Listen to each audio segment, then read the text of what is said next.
ভালুকপুং থেকে কামেং নদীকে সাথে নিয়ে বালিপাড়া ফরেস্টের মধ্যে দিয়ে চললাম আসামে, গন্তব্য কাজিরাঙা। চা বাগানের মধ্যে দিয়ে গাড়ি চলেছে তেজপুরের দিকে। ড্রাইভার দাদা ব্রহ্মপুত্র নদের পাশে এখানে থামালেন। জায়গাটির নাম বামুনি হিল। কামরূপ পাল বংশের ধ্বংসাবশেষ এই জায়গাটিতে পাওয়া যায়।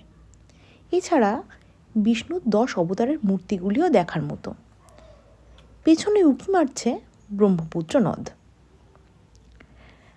প্রায় 3 কিলোমিটার দীর্ঘ কলিয়াভোমরা ব্রিজ পেরিয়ে শোণিত জেলা থেকে এলাম নাগাঁও জেলায়।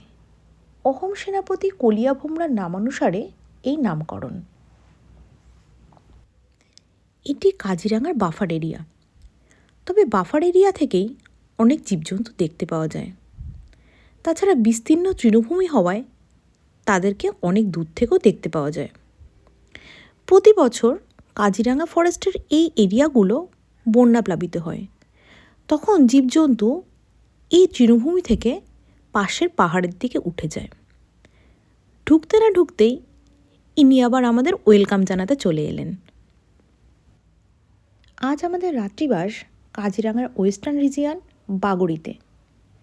দহিকোটরা ইকো ক্যাম্প আজ থাকার জন্য বেছে নিয়েছি।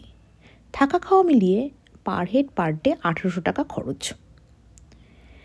বিকালবেলায় আসাম সরকার দ্বারা আয়োজিত একটি কালচারাল প্রোগ্রাম দেখতে চলে এলাম। এটি আসামের বিভিন্ন লোকগীতিতে ব্যবহৃত বাদ্য সামগ্রীর মিউজিয়াম। প্রসঙ্গত বলে রাখি, এই কালচারাল প্রোগ্রামটি আয়োজন করা হয় সেন্ট্রাল রিজিয়ন অর্থাৎ কোহরাতে।